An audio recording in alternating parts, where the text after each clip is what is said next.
2020 म्हणजे 19ला पासआउट नंतर मी प्रायव्हेटमध्ये जॉब करत होतो आणि मार्चमध्ये लॉकडाऊन वगैरे स्टार्ट झालं. तर मार्चच्या आधीच असं वाटलं की आत्ताच आपलं एज आहे तर म्हणजे 25च्या आतमध्ये काहीतरी ट्राय करावा गव्हर्नमेंटसाठी. तर मग तेव्हा मग मी कोविड स्टार्ट झाला आणि मी अचानक रिझाईन करून दिला तो जॉब आणि म्हटलं की आपण प्रॅक्टिस चालू करू. आणि मग मी फिजिकलची प्रॅक्टिस चालू केली म्हणजे रनिंगसाठी वगैरे, कारण की मला आर्मीमध्ये किंवा या रिलेटेड आवड असायची आधीपासून. आणि मग तेव्हा असं झालं की मी प्रायव्हेटचा जॉब पण सोडून दिला आणि लॉकडाऊन होतं, घरीच असायचो. आणि मग दुसरं काहीच नाही, मग फक्त फिजिकल प्रॅक्टिस चालू असायची. मग तेव्हा परत कन्फ्युजन व्हायला लागलं, कारण की सगळे मित्र परत कोविडची कंडिशन होती, गव्हर्नमेंटच्या जागा परत निघत पण नव्हत्या. आणि तेव्हा मग असंच एकदा स्वप्नदर्शन झालं आणि त्याच्यामध्ये फक्त 3च शब्द आठवतात की सद्गुरूंच्या मुखातून आले होते की रनिंग सोडायची नाही, असे 3च शब्द. आणि मग तेव्हा ते पूर्ण कन्फ्युजनच झालं. मग मी जॉब नाही तर नाही, मग मी फक्त फिजिकलची प्रॅक्टिस करायचो. आणि 2020 डिसेंबरमध्ये CRPFमध्ये त्यांची भरती निघाली. तर मग त्यांचे ऑफलाईन फॉर्म वगैरे मी भरले आणि सद्गुरू कृपेने त्यांनी फिजिकलसाठी बोलवलं गेलं. आणि तेव्हा कसं झालं की घरी असल्यामुळं घरचं खाणं वगैरे, प्रॅक्टिस वगैरे, आणि सद्गुरू कृपेने तेव्हा फिजिकलमध्ये पास झालं. आणि त्याच्यानंतर मग परत दुसरं लॉकडाऊन वगैरे चाललं होतं आणि जवळपास 1-2 वर्षाचा गॅप झाला. आणि तेव्हा असं वाटलं की आणि एज पण पुढं आलं, मग परत प्रायव्हेट जॉब वगैरे सगळं चालू. आणि तेव्हा अपेक्षा सोडून दिली होती. पण मागच्या वर्षी 2023ला जूनमध्ये त्यांचं 1 महिना आधी इंटिमेशन आलं की ही एक्झाम आम्ही रिओपन करतोय आणि तुम्हाला लेखीसाठी बोलवलं. तर त्यांची लेखीची एक्झाम होती 22 जून 2023. आणि मग म्हणजे तेव्हा सगळं अनएक्सपेक्टेड होतं. तर कारण की म्हणजे नगरला जाणं पण महिन्यातून व्हायचं एकदा. तर तेव्हा लक्षात आलं की हे सद्गुरू कृपेनेच आपल्याला परत एक संधी दिली आहे सद्गुरूंनी, कारण की त्याच्यानंतर पुन्हा कधी ट्राय करणं झालंच नाही. आणि मग तेव्हा प्रायव्हेटमध्ये जॉब करत असताना खूपच म्हणजे तो एक वीक खूपच जरा त्रासदायक होता, कारण की म्हणजे कंपनी थ्रू ज्या डॉक्टरांचे आम्ही त्यांना फॉरेनमध्ये पाठवणार होतो त्यांचे विजाचे इश्यूज येत होते. त्यांचे कंटिन्युअसली फोन यायचे 2-3 दिवसात आणि अभ्यासावर लक्षच विचलित व्हायचं पूर्ण.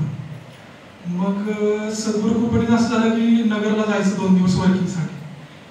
मग तिथे गेलो, 1 दिवस काम केलं आणि सद्गुरूंनी बोलवून 2 दिवस अभ्यास करून घेतल्यासारखं झालं. 1 दिवस सुट्टी घेतली आधी आणि तिथेच 2 दिवस अभ्यास केला. आणि तिथूनच मग अमरावतीला एक्झाम होती.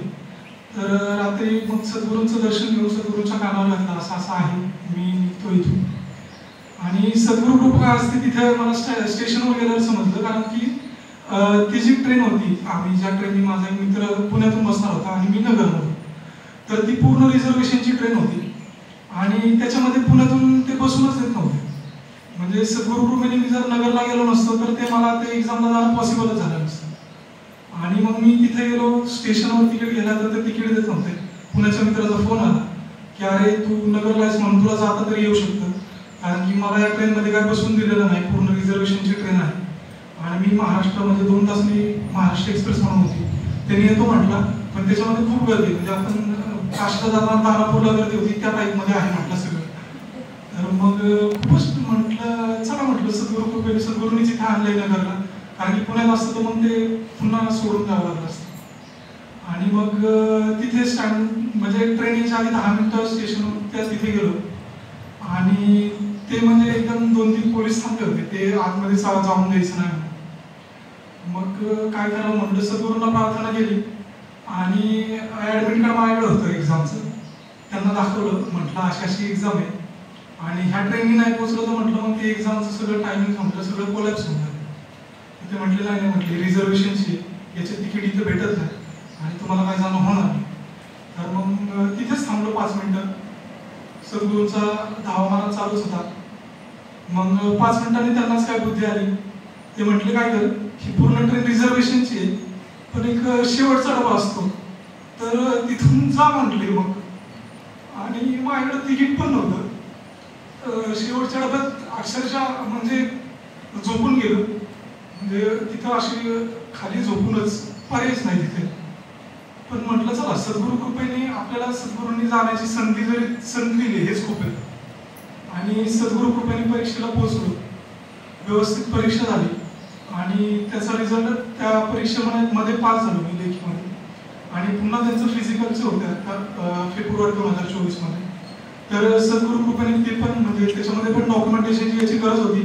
म्हणजे खूप लास्ट पॉइंटला लक्षात आलं की म्हणजे आता सद्गुरूंना आता प्रार्थना करून झाली. मग सद्गुरूंनी सांगितलं की कधी काय अडचण आली तरी आपले गुरुबंधू असतात.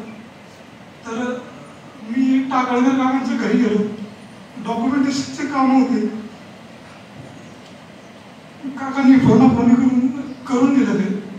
आणि त्यांच्यामुळे मग मी तिथे मेडिकलसाठी पोहोचलो. तिथे पण म्हणजे असं झालं की लवकर पासच होत नव्हते ते मेडिकलचं. ऍक्च्युली ते रिमेडिकललाच पाठवत होते. आणि मी जवळपास 7 दिवस तिथेच होतो.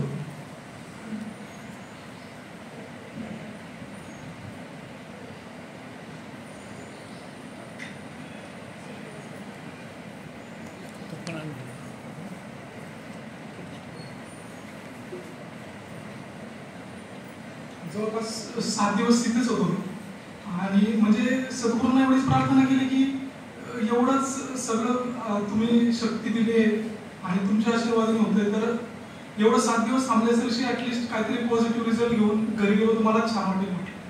आणि शेवटच्या 2 दिवसात सद्गुरू कृपेने म्हणजे त्यांनी जे रिमेडिकलचे टाकले होते 4-5 पॉईंट ते पटापट क्लिअर झाले. आणि मी सद्गुरू कृपेनेच म्हणजे ते मेडिकल पास झालं. कारण की माझ्याकडे मी म्हणजे निघण्याच्याच तयारीत होतो. भाऊजींना फोन केला होता. त्यांना म्हटलं रिमेडिकलचे 5 पॉईंट आहेत म्हटलं. 2 पॉईंट असलेली मुलं निघून चाललेत म्हटलं. मला तर खूप आवड आहे.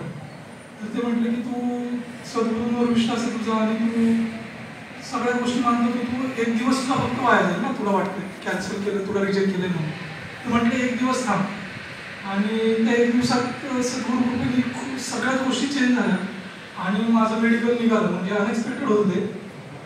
आणि सद्गुरू कृपेने आता रिसेंटली रिझल्ट लागला आणि माझं CRPF मध्ये as a assistant sub inspector म्हणून सिलेक्शन झालं.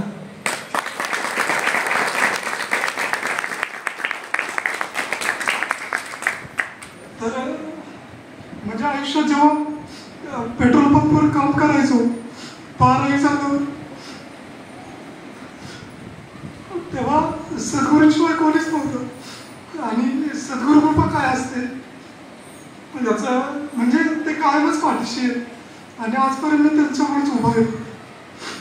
श्री गुरुदेव.